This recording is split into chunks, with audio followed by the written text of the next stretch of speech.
to 12 Rules for What. We are really happy to be here with Bernhard Forchner, who is an expert in the field of the intersection of the far right and the environment, which has been a kind of topic I think people have projected a lot of things into, including us. I would fully admit that our previous episode on ecofascism, although it was like trying to assemble a clear view of what the far right was interested in when it was thinking about nature, I think at the same time it had lots of kind of flaws. So we're really happy to be here with someone who knows what they're talking about.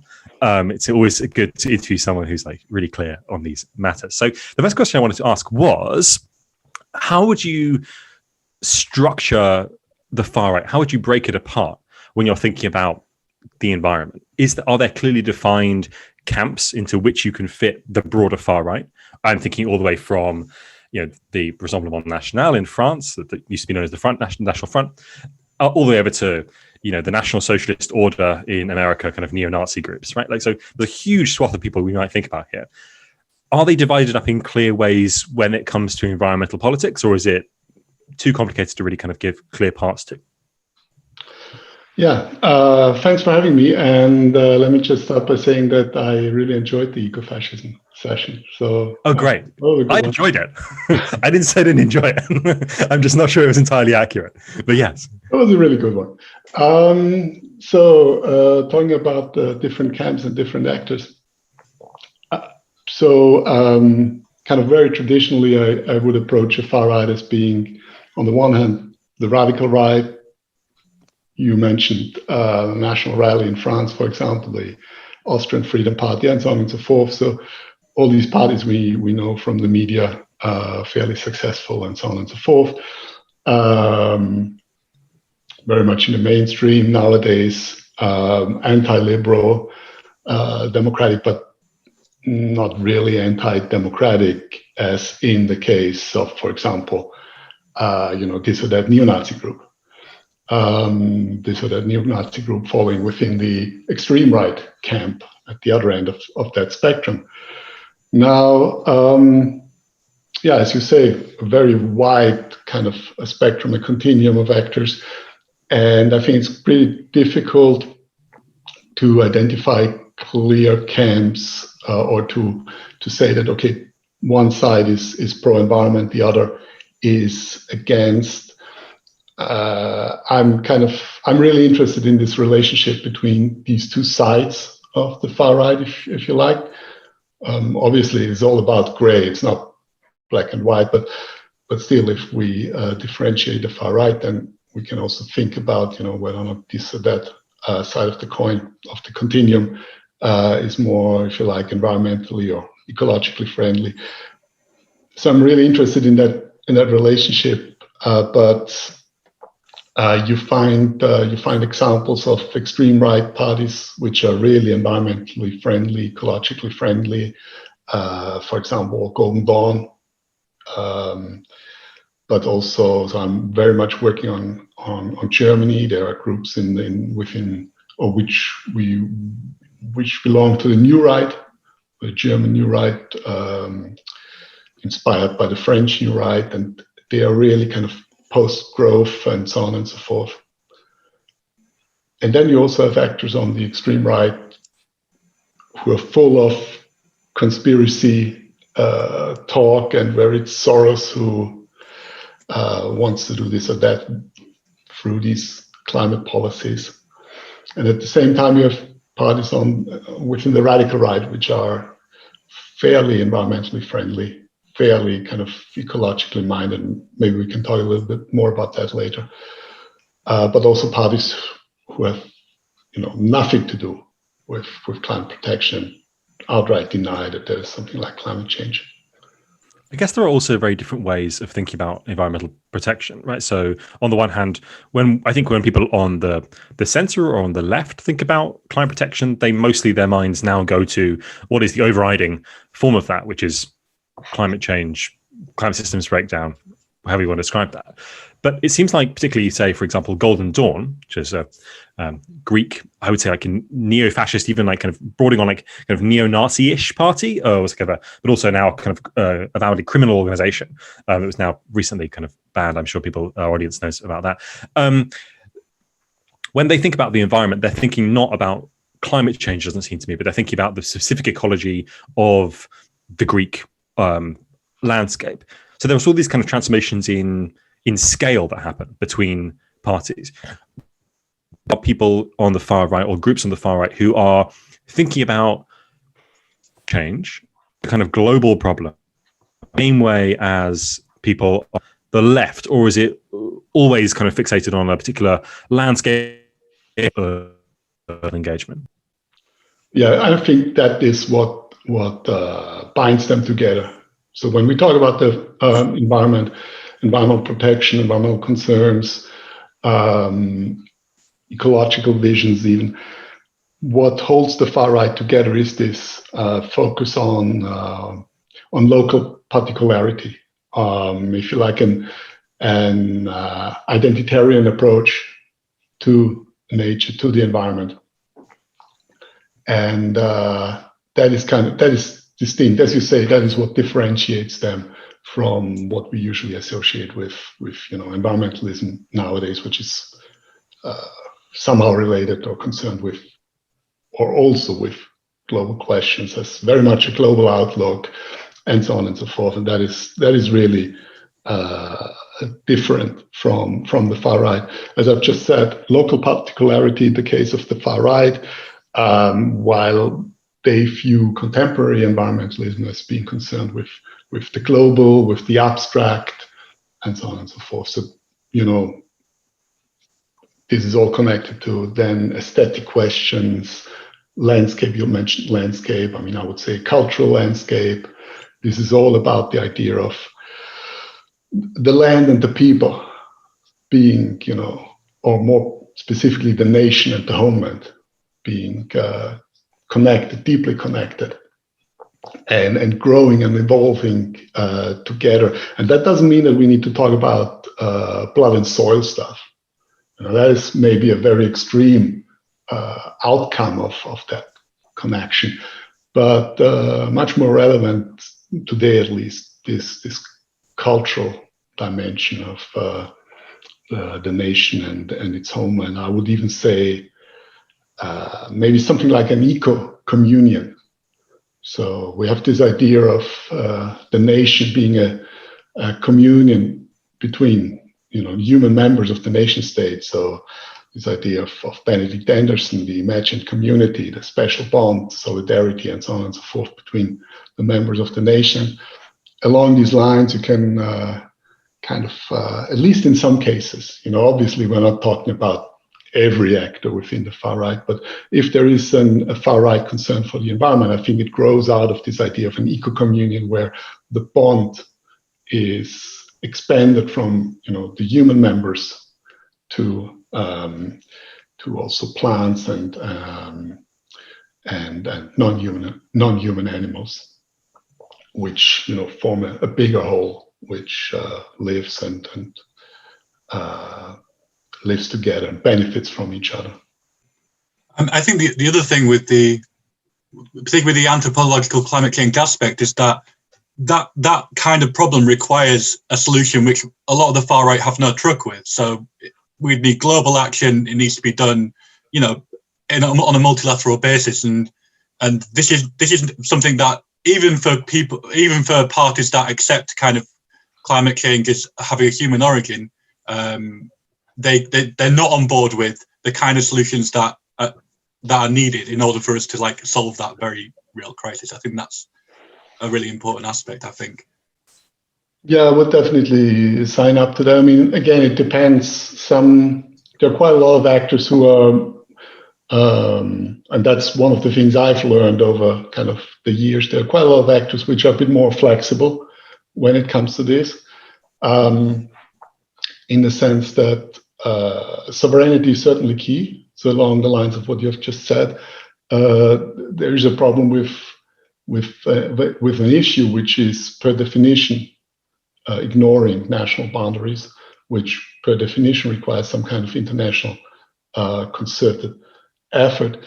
So they will almost always emphasize this aspect of sovereignty, and that sovereignty must not kind of be limited through these or that arrangements to tackle climate change. But that doesn't necessarily mean that they won't engage in some kind of global action. It just means that they would definitely reject supranational bodies taking over the role of the nation. So in some cases, it will just kind of lead into outright denial, but I would say by now these are extreme cases. But what it will definitely mean is this focus on sovereignty, as you mentioned it.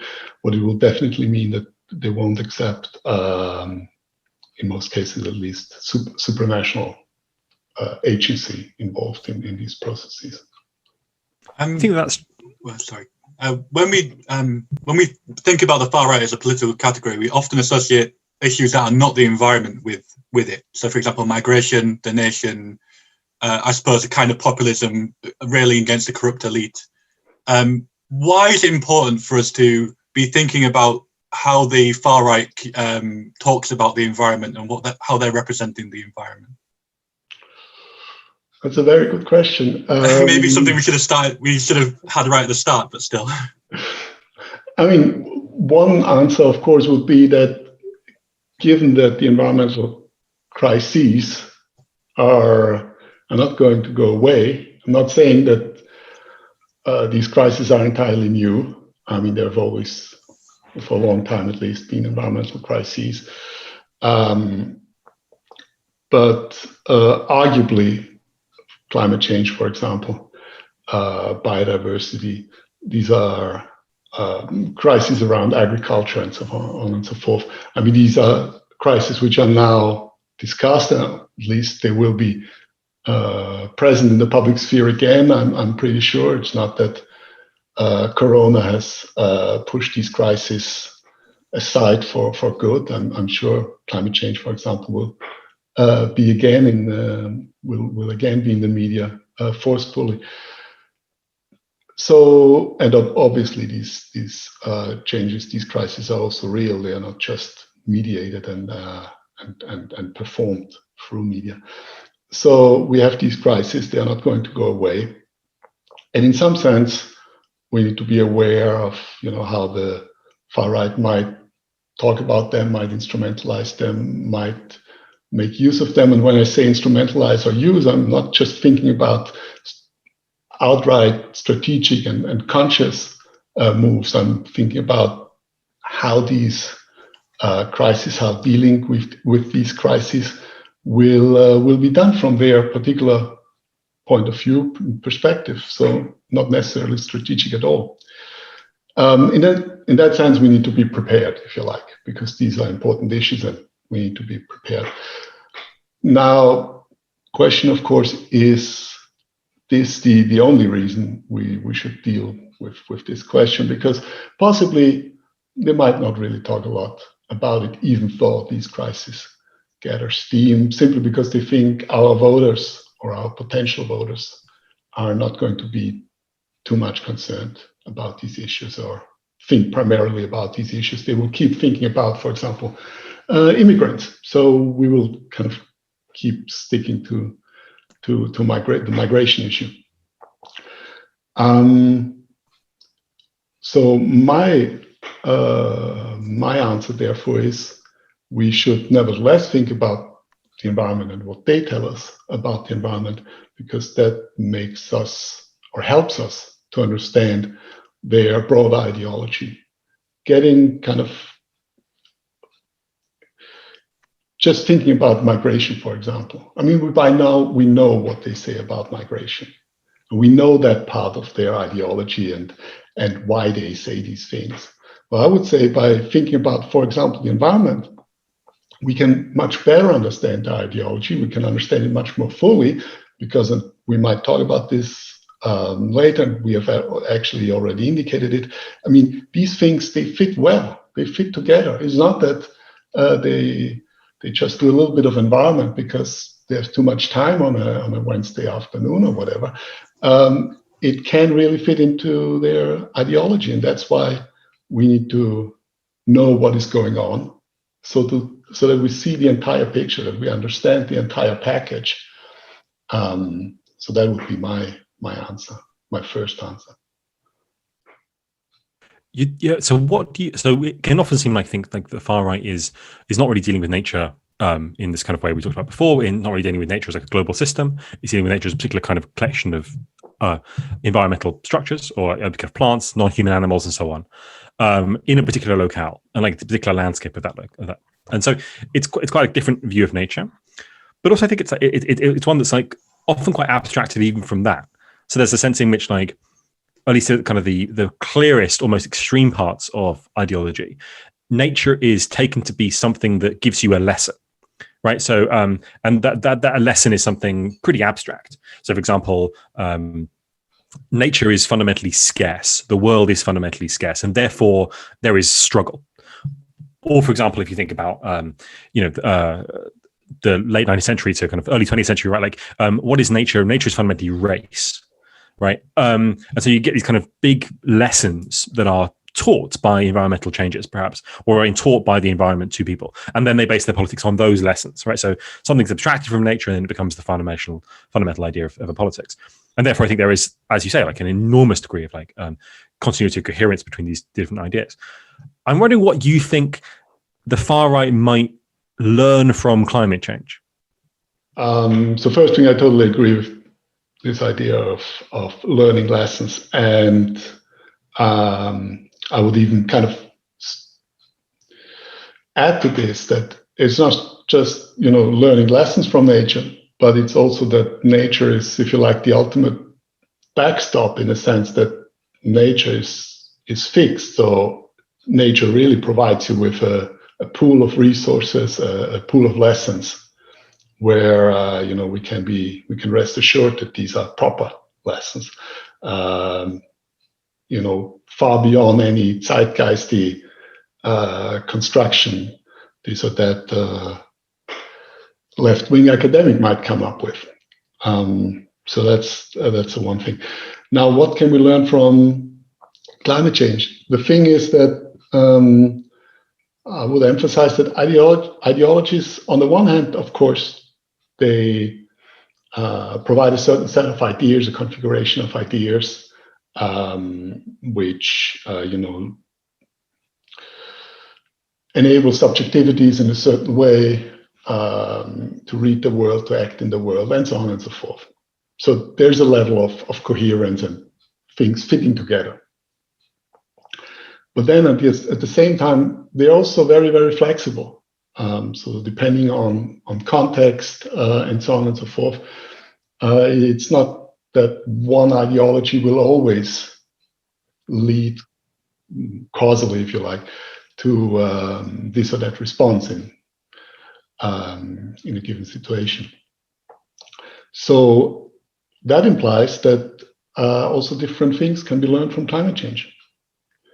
We have already talked about conspiracy theories and so on and so forth. And for some, the lesson might be that, okay, George Soros has done it again, and we need to push in this direction of, dealing with the quote unquote Jews, and, all the old stories, all the established knowledge, quote unquote, of these actors is mobilized again. And so that might be one thing. Much more interesting lesson could be some kind of more or less extreme post-growth lesson. So, for example, the National Rally has ideas which are not necessarily post-growth, but very much skeptical of global trade and so on and so forth, because of the pollution that causes. And I mean, that is a valid point. We don't need to ship things from the UK if ships are allowed to travel from the UK to China, and from China back to the UK to assemble, I don't know, a radio or whatever. Another thing is maybe a bit more kind of radical than this particular example, is to critique the idea that capitalism can be green. And again, we find that within parts of the far right. which is in fact a critique of capitalism much more radical than many of the actors we find in the public sphere these days. So what I'm saying is that there are different lessons, and it's an empirical question which lesson, so to say, is more or less dominant, but I would be careful to say that there's one lesson. I think possibly one thing that perhaps the coronavirus crisis has taught us is the astonishing unevenness of even people of response to crisis. People on, who you might think of on the quite like radical right. I don't know if you would place Trump, for example, on the radical right. I think it's a complicated question. Perhaps you would. And if so, then his response was essentially the conspiratorial one. This doesn't exist to the coronavirus crisis. I wonder what you think is the relationship between the coronavirus crisis and climate change. Because it's so.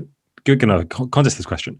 It seems to me, and it seemed for a while, that our image of climate change was always very bad. It was either a kind of a lone polar bear, kind of drifting off into the Arctic, or it was a gargantuan wave completely consuming New York in like one fell swoop. And it's like, neither of these things is true. And what we actually got in March was massive supply chain stress, food shortages, billions of people suddenly like ejected from the public sphere, worldwide kind of like inconsistencies in governance and so on. And it seems to me that forms the clearest image of what it might look like to live through a series of climate change disasters, depending on what their kind of particular content is. And there was a massive unevenness in the response. It was almost like there was no coherence to the far right at all. But one of the lessons that might be learned there, I think, is like that there's a great deal to be had in autarky, right? The ideas of a national polity that is entirely self-determining, that is able to kind of lock itself down, that is able to like control itself, reject the people who want to enter it, and so on. These all seem like lessons that have been provided for kind of far right or radical right realpolitik sometime in the future.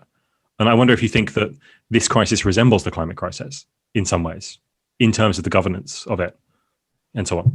Yeah, I mean, thanks for making that point, because when I said that there are different lessons, then what I've in mind that these different lessons still play out within a wider frame. And I mean, very similar to what I said at the beginning, that there are a lot of different positions within the far right when it comes to the environment. Because that spectrum is so wide, there's still this unifying idea that we are somehow part of or closely connected, interwoven with a specific territory, so the nation and the homeland. And out of that, or that also implies that the lessons which these actors put forward or perceive, that these lessons they will also always be tied to this idea of this identitarian logic connection, connected to the territory. That is, these lessons will always have some connections to borders, to boundaries, which we need to reproduce and we need to take serious, and so on and so forth. So that kind of bottom line that will always be there and will always inform the different readings of the crisis and the different responses to the crisis. So I totally agree that this return to borders, strengthening borders, that will be there, and that will be there across crises. That's something the current crisis, the pandemic, also illustrates, because I would say all these actors, in one way or another, through their performance of crisis, have tried to strengthen borders at the end of the day. They've also, for example, accused elites of acting incompetently, and so on and so forth. And what is interesting when you look at the Corona crisis or performances of the Corona crisis by these parties. Let's talk about Europe, and performances of climate change. You actually find the same topics, the same arguments. So, for example, in favor of the sovereign nation state, which means in favor of borders and so on and so forth. Against incompetent elites, a very, very popular argument to do with the economy.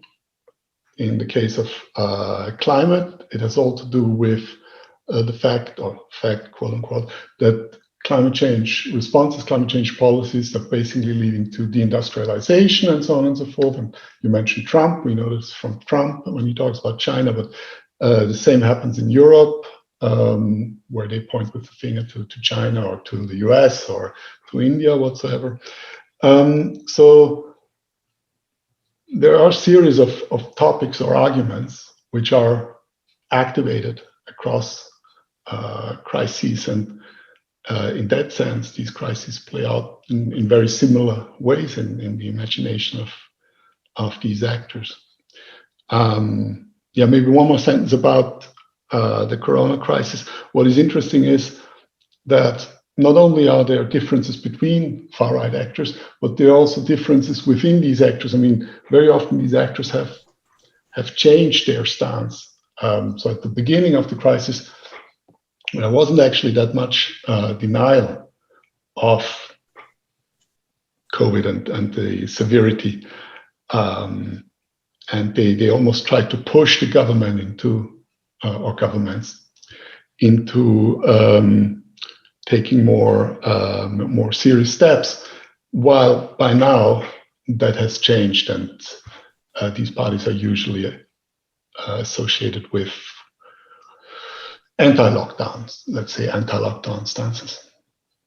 I mean, we see that specifically with, Sorry, go on. Sorry, you do it. Because that's been one of our areas of study has been Patriotic Alternative in the UK, obviously, as the newest kind of fascist party that's trying to launch itself in the wake of the demise of the BNP years ago now.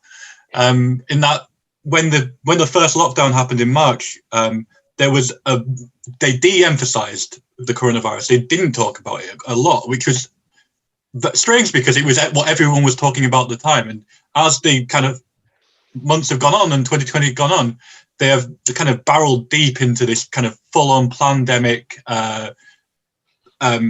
very conspiratorial messaging, which they are like putting front and center of their political work. So initially it was inside their Telegram groups, they were talking about pandemic, and there was arguments going on within there. And it was interesting to see those play out between the different kind of factions or whatever within the kind of milieu that surrounded that party. But now it's like on their disputing pandemic, conspiracy leafleting in various areas around the country. It's very much a part of their it's a part of their kind of frontline messaging. And I think part of that's because they've seen the kind of how many people have been at these anti-lockdown demonstrations and seen a kind of coherent constituency to which to appeal. But it also does play into like long-standing far-right kind of narratives of global conspiracy, shadowy elites controlling the world, things like that, which is, I would say it would be familiar ground for them to tread and basically. I should just say, point of clarity, Plandemic is, if your memory of April 2020 is not so good, Plandemic was a conspiratorial film put out on YouTube originally and then moved over to BitChute, which is one of the big kind of places where the far right have lots of video content at the moment. It basically alleges that the whole thing was, as the name suggests, a Plandemic. It's a great title. It's a not very good film, unfortunately. So I was thinking, is it possible to kind of like maybe do a kind of comparison between two crises, right? So a lot of the far right current surge in Europe is, I think it's maybe mistaken in some ways, but like it's rooted or is seen to be rooted in the 2015 migrant crisis, right? Lots of people enter Europe from Syria, from North Africa, and so on. Lots of refugees, lots of migrants. And they are, out of this is born something like a new far right surge, basically, of people who want to close the borders and so on. I don't know if you agree with that kind of historical suggestion, but what I'm kind of getting at is that it seems like the climate crisis is not really one homogenous thing. It's a collection of discrete events that kind of build and build and build and build and build and build and build. And so it seems to me that it really depends on what the quality of the crisis is. Because during the migrant crisis, support for far-right parties went up. During the corona crisis, at least this is what the initial polling suggests, support for radical right parties and populism in particular has gone down quite substantially. And so I'm wondering what you think is the kind of the, I guess it really depends what the crises are. Are there more pandemics? There are going to be more pandemics. That's a given. Are there more migration crises? There are going to be more migration crises. I wonder what you think might happen, or do you think that these two things have the kind of effects that I've suggested there? That's another really good question. I don't know. I don't have a definitive answer, but I would say two things. The first thing, crises are performed. So there's no reason they are constructed.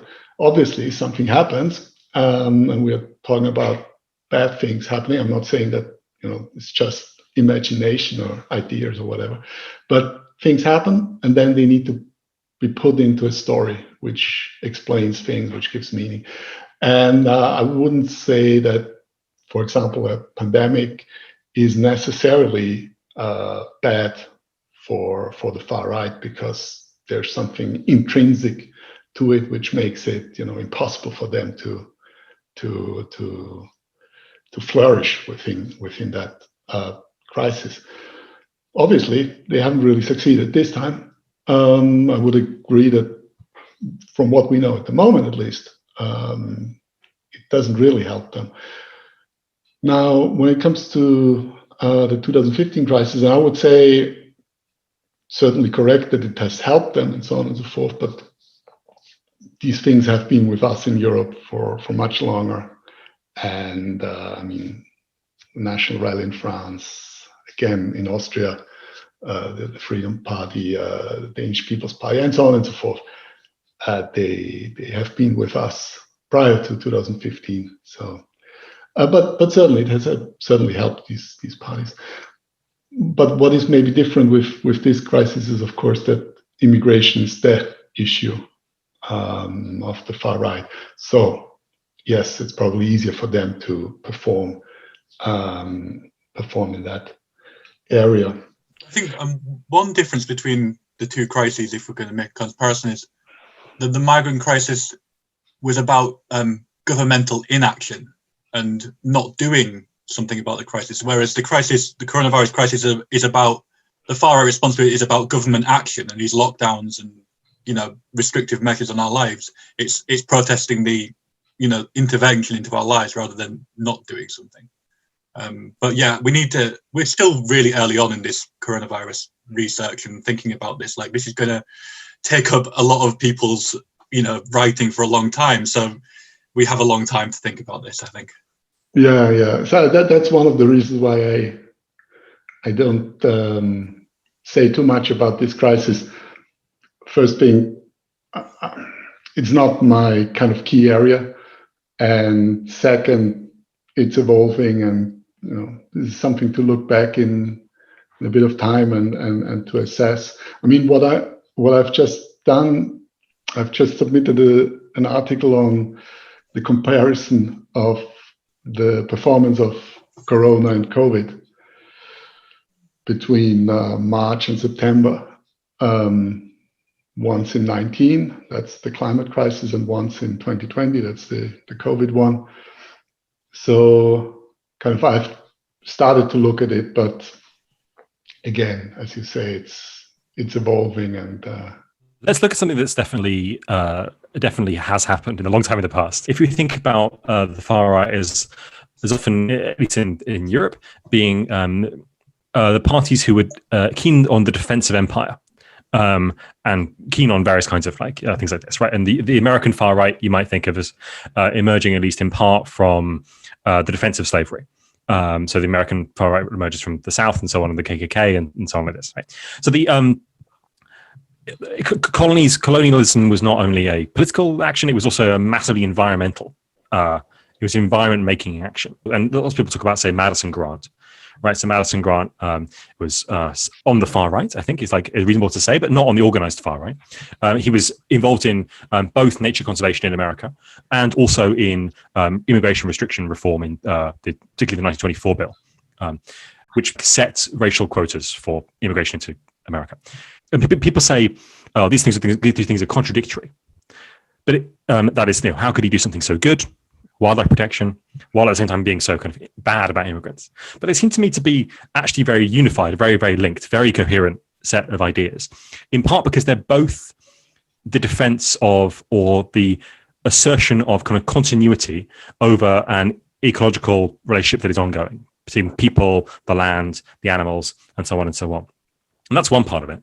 But it also seems to me, and this is my kind of the pet theory part, that what people are defending when they're defending certain ecological relationships in the colonies, in particular, is a relationship of domination that has already been established through, as Alfred J. Crosby writes in his ecological imperialism book, who writes about the way in which imperialism was not just a function of armies and so on, but also an ecological catastrophe, and that, for example, domination over the indigenous Americans was was established through ecological domination as much as by military domination. And I wonder where you think there are these kind of continuities. Are we still looking at something? Are we still looking at situations in environmental response now that mimics this same kind of defense of an ecology of domination? I'm not sure if I have a good answer on this. I mean, what I would definitely agree with is this idea that that the ecosystem meaning the national ecosystem, the particular territory a group is invested in, that this ecosystem needs to be protected in their point of view, which means needs to be kept stable, in balance, and so on and so forth. You said continuity. So there's an idea of purity involved here, which includes the natural environment of that particular group. And now what's interesting is that this idea of purity, or what is pure, this idea of balance, i.e. what constitutes the natural state, is usually one which is going maybe a few hundred, maybe 1,000 years back, but that's basically nothing in terms of ecosystem development and the evolvement of species and so on and so forth. Why do I say this? I say this because my starting point is always that there are these borders. Yes, they are constructed, but prior to these borders, animals, non-human animals, have moved. Species, plants have always moved. So this idea of purity, this idea of invasive species, in short, is actually a problematic idea, and I would say a problematic idea irrespective of the political position or the political camp which puts it forward. Because, we have many kind of honest and sincere, more or less left-wing green politicians, or activists, more broadly speaking, who will talk about invasive species and so on and so forth. And I'm not saying that being concerned about invasive species is always a problem, certainly not. But I think we have to be very careful when we talk about invasive species and the metaphor that involves, and the background, the basic assumption this involves. So also when it comes to ecological imperialism and so on and so forth,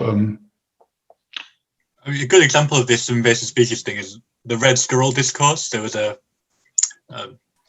kind of high Tory conservative YouTube meme guy who me and my friends were briefly fascinated with, who kind of very kind of overtly was in the red squirrel invasive species thing, and he ended up not becoming anything like objectionable. He ended up stopped making videos, and I don't know what he does now, but yeah, that's the classic one. Exactly. That's the super classic one. The BNP. Yeah, I'm not quite sure if they've done it recently, but in the past they have done it. Nick Griffin is also a big fan. I know from his Twitter account, a big fan of the red squirrel. And I mean, in other countries, you have other non-human animals which kind of signify purity, that which belongs to us, and so on and so forth. And with the red squirrel, it's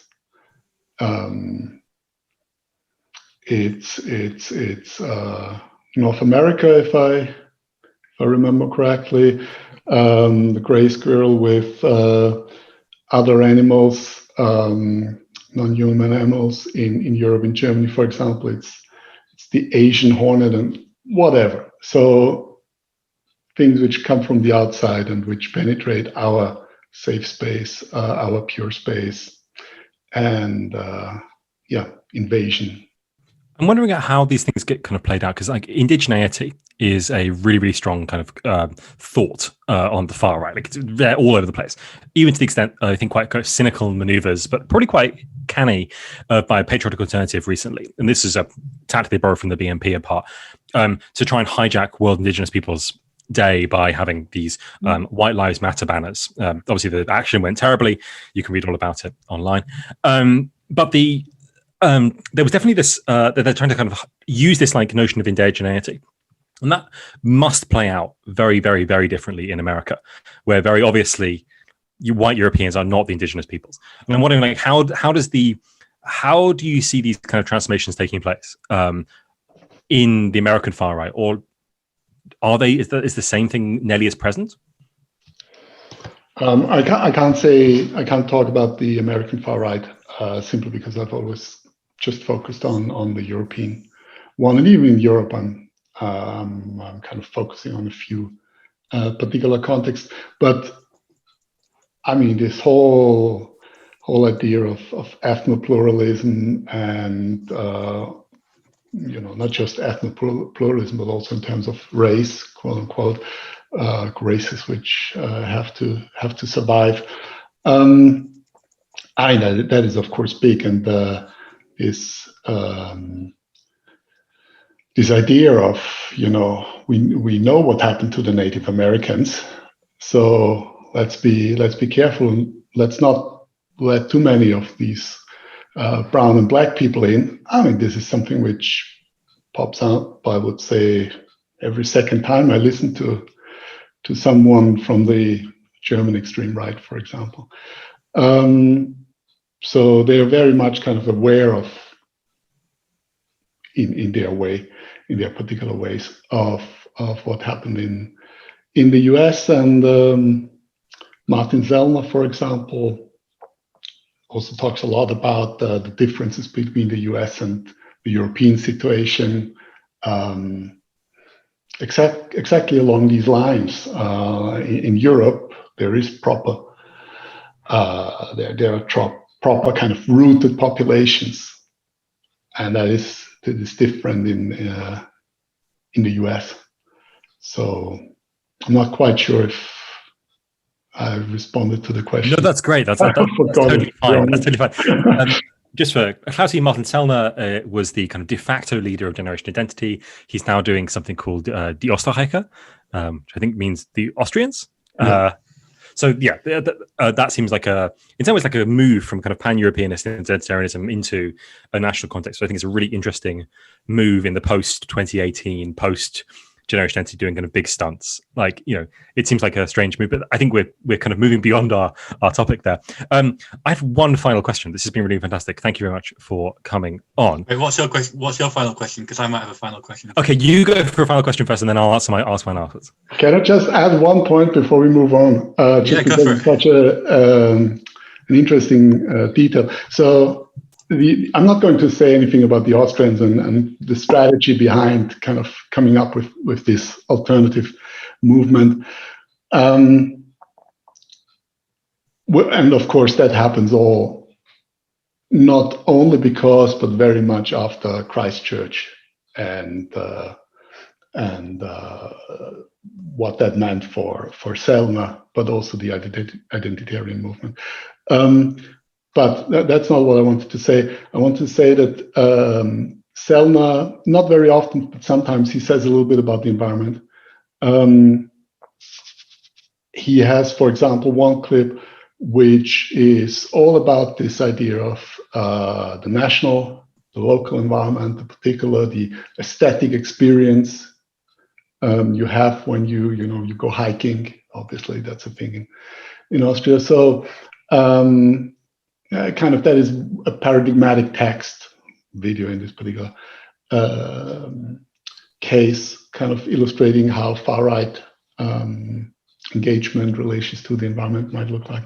But then also he has a video on climate change where he is actually saying that yes, it exists, anthropogenic climate change, and really makes this kind of classic move. But that's what I mean with we have to be aware what they are saying, so to understand their wider kind of ideological makeup and how all these different aspects fit together. Where in this video about climate change, he is basically criticizing liberal, unlimited, unrestricted industrial societies where there's ever more change and so on and so forth, which is totally consistent with everything else he says and with the German and the French new right and so on and so forth. So there's no puzzle there, but it's interesting to see that all these things fit very well together, and it's not just climate change deniers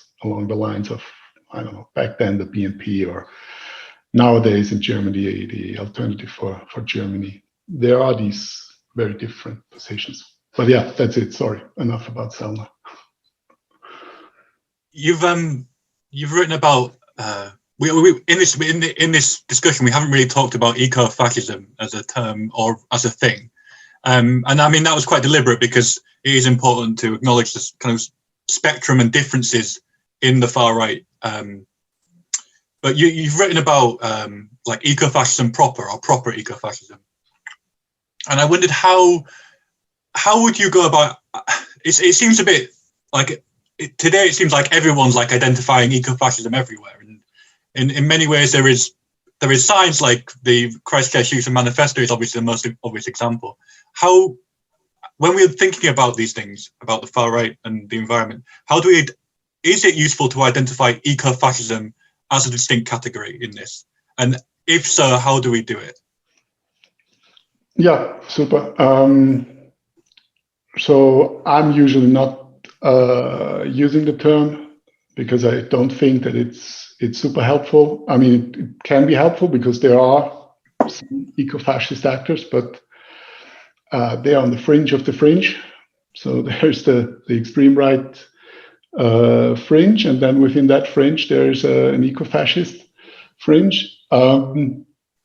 So these groups, they make good headlines, and I mean at times there are really serious consequences, like with Christchurch, for example, where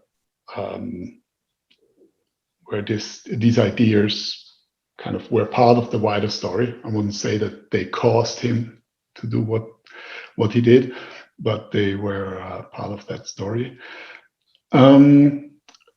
So yes, it's okay to use it for a very specific kind of spectrum within the far right, but would totally agree, let's not use it beyond that very particular spectrum.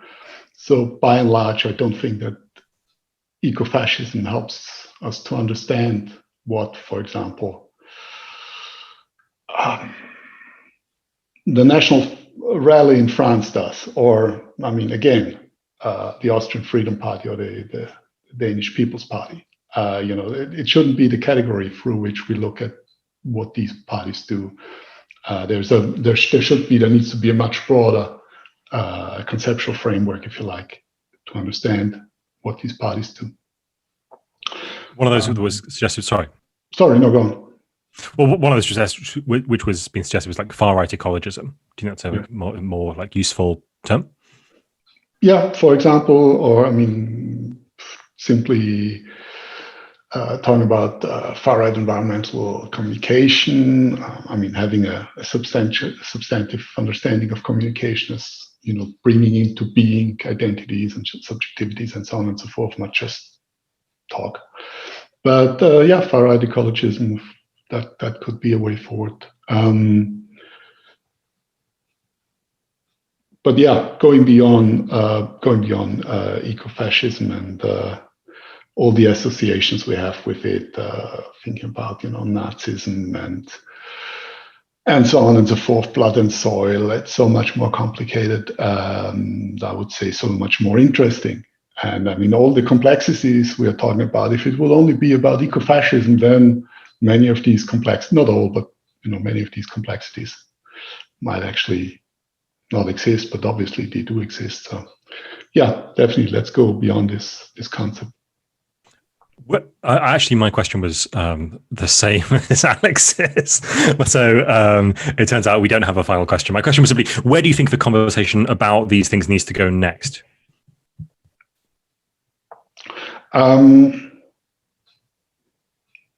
So maybe 2 or maybe even 3 points, which I'm interested in. So the first one is climate change, and to better understand what is happening there, because we started by saying that it's all very complex, and let's have a look and let's see if there is some kind of pattern.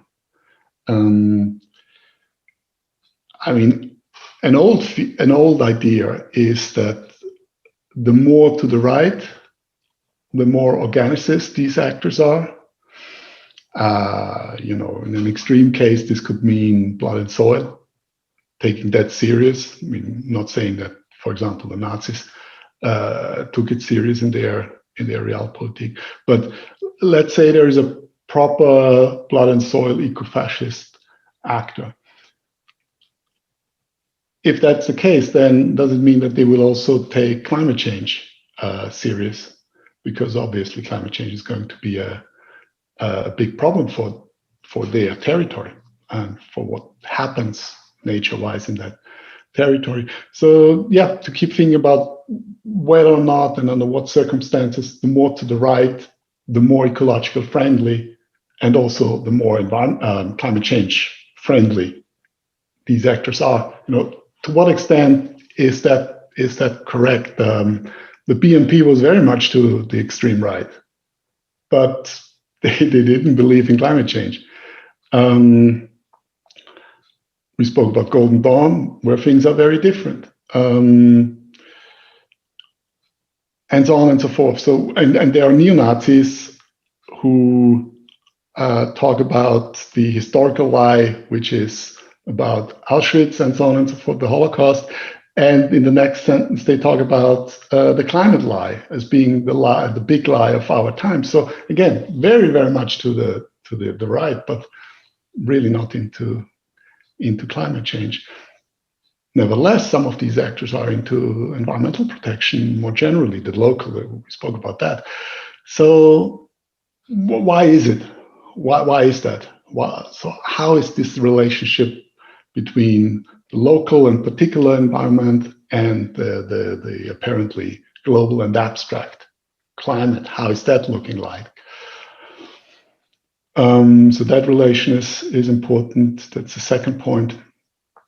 And then also how old and, if you like, kind of traditional concerns, and I think you alluded to them early on, how they kind of come back or not these days. I mean, overpopulation is kind of one of the classic arguments. And I'm not saying that it's not with us any longer, but when I read these magazines, I don't see it everywhere. It's still there, it's still mobilized, but and they will still revert to it. But at least from the data I know in continental Europe, it's not the master argument, which is at the beginning, at the middle, at the end. And yeah, why is that? I mean, will it come back, and so on and so forth? When you talk about climate change, they could very much talk about overpopulation. It would fit. What I mean is, it would fit into their story. And if we look at Christchurch, for example, overpopulation was there. If we look at the BNP, overpopulation was there. But when I look at kind of contemporary far right at the continent, yes, it's there, but it's not beginning, middle, end. So that is something I find very interesting. Fantastic. Thank you very much. This has been really, really helpful and enlightening. People who want to know more about this should go and check out your book, The Far Right and the Environment, which is from Routledge, Politics, Discourse, Communication. It's a really, really good book, really good, great collection of essays, a whole bunch of different people in there. Lots of your work is also available on the Center for the Study of the Radical Right online, including that article about the rare case of the Green Line Front, which is kind of the eco-fascist group proper, very much on the fringe. Lots of other groups you can name out there, but it's groups of only like 5-6 members maximum.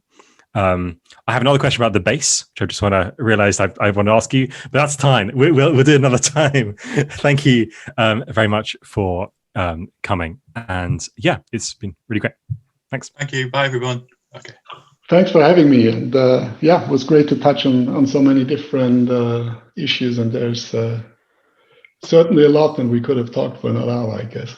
Yes. Yeah. Wonderful. Thank you. Have a good Christmas. I hope you don't get COVID. How can we imagine a world beyond prisons and police, borders and surveillance? Rust Belt Abolition Radio is an abolitionist media and movement building project based in Detroit, Michigan. Each monthly episode amplifies the voices of those impacted by mass incarceration and explores ongoing work in the movement to abolish the carceral state and racial capitalism. Tune in to Rust Belt Abolition Radio here on the Channel Zero Network and visit www.rustbeltradio.org to learn more.